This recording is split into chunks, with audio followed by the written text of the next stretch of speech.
Nas gets the cover of Ebony magazine. Check it out. You seen this? I ain't seen the cover. I just seen the little press release you Yeah, sent me yeah, to yeah. sent you. Yeah.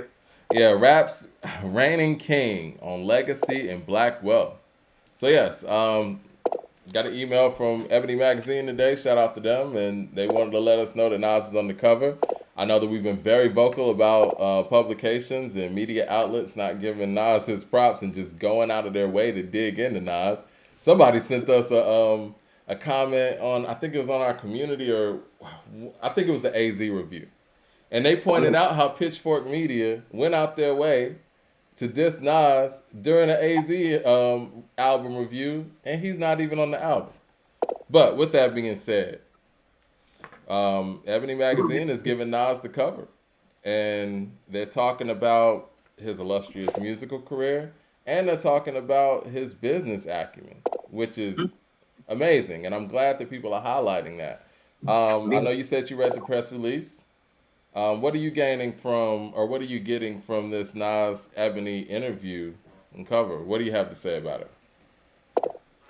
You know, Mike, it's like I told you behind the scenes. My main takeaway when I realized like all the critical and musical praise he's receiving right now. I know this may seem crazy to say, but this might be the best rap year that Nas has ever had. Because I'm gonna tell you why. I mean, Mike, Go ahead.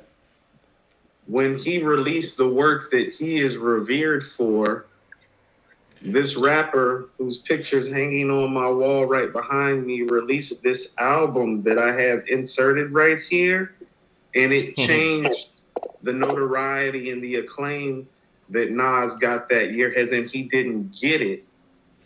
And so I was thinking to myself, he's never received more notoriety and acclaim for a project like he is right now. And it speaks to commitment, strength, endurance in the game. He's never gotten flowers like this before, even when he made Illmatic. And Big and Puff are the main reason Illmatic didn't get the flowers, because they just came and just shifted the culture like literally months after Illmatic got released. And so to Can I see chime in real quick? I mean, just to kind of shine a light on what you're talking about. Yes, the fact that Illmatic is the classic and groundbreaking album that it was in '94 and his debut album, and got 5 mics in the source. We've talked about this in previous episodes. Nas got shut out at the Source Awards, the '95 Source Awards, by everything that came out in '94, and he made his seminal effort, not only his seminal effort, hip hop's seminal effort, and hip hop got seminal no effort. awards from it, from hip hop's, I mean, leading media outlet at that point. And Mike, yes, but he didn't get it anywhere that year. if you're not And going to get it from the source, you're not going to get it anywhere. exactly. I told you they set a whole tone. And so Right. what I'm saying is think about it, Mike. He wasn't receiving acclaim and notoriety like this when he dropped It Was Written, God's Son, Stillmatic, his other seminal works. He didn't get love like that when this was coming out. It was mired in a lot of other things. It Was Written was mired in the fact that it wasn't Illmatic. Stillmatic and God's Son was mired in the J conflict. He's never just been able to just get the acclaim I that he's am getting. was in, what was I? Was I am 98? 98, Yeah. like April So 98. Yeah. 98 belonged to DMX. That's what I'm saying. He's Yeah. never gotten the acclaim. Even when he's been like multi-platinum and making hits and all that, it's never been like this. There's always been something else attached to it. It's like, oh Darnell yeah, Baxter. Illmatic's the best rap album I heard, but Big and them moving records and all on TV. Oh, It Was Written don't sound like Illmatic. DMX owned 98. Oh, well, he only viable because Jay took shots at him now. You know what I'm saying? So it's always been something attached to it. This is just Nas is great. Well, someone Nas has is a great. great comment, and I want you to respond to. Darnell Baxter, shout out to you, Darnell. I'm sorry, Daryl Baxter. I don't know why I keep saying Darnell. Daryl Baxter says, great year for Nas, but not better than the year of Stillmatic. What do you have to say about that?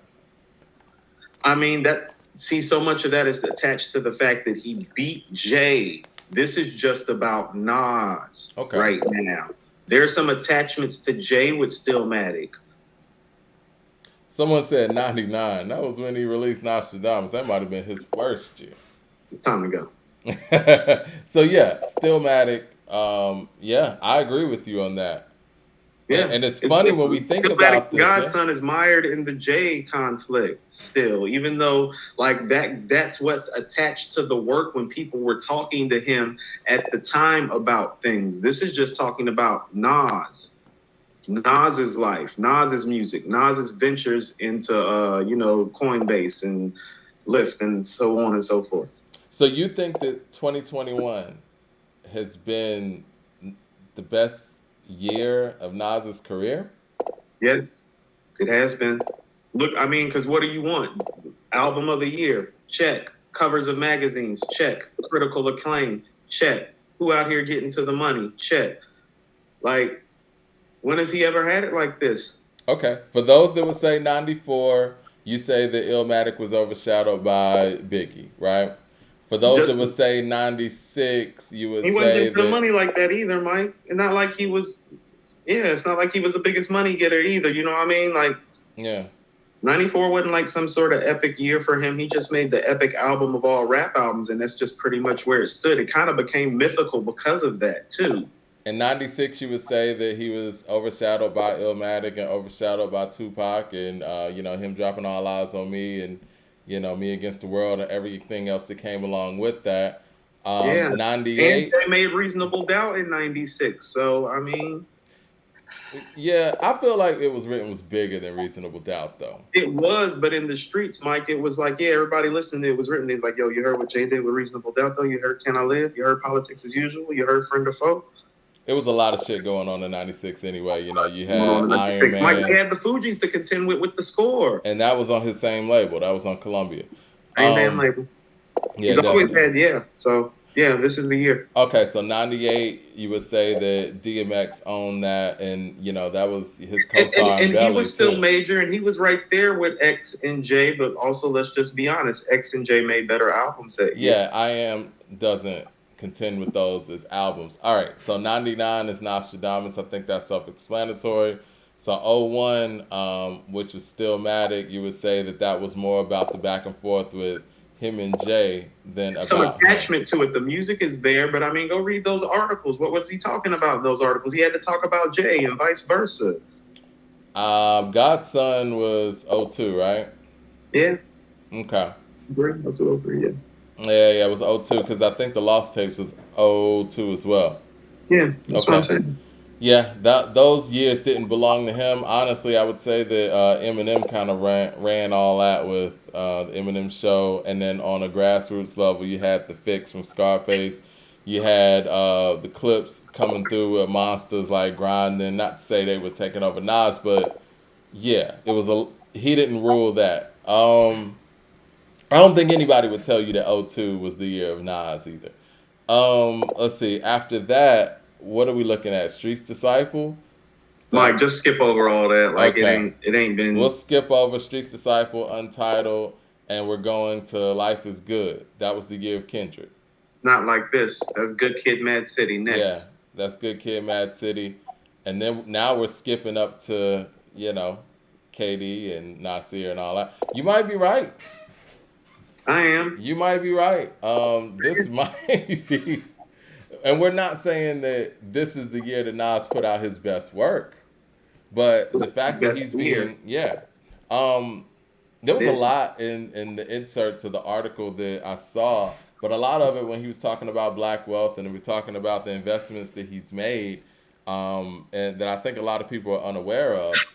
I think those are really great things to highlight for Nas's career because we're always taught that certain people are the businessmen in hip hop. His contemporary Jay-Z, right? Like that's one of the reasons why a lot of people put Jay over Nas in some towards ways. Jay. That's what I'm saying. Yeah, that's why I'm bringing up the money because people have always bought up the money in relationship to him sometimes. Like, oh, but he ain't getting to the money like X or like Jay is, though.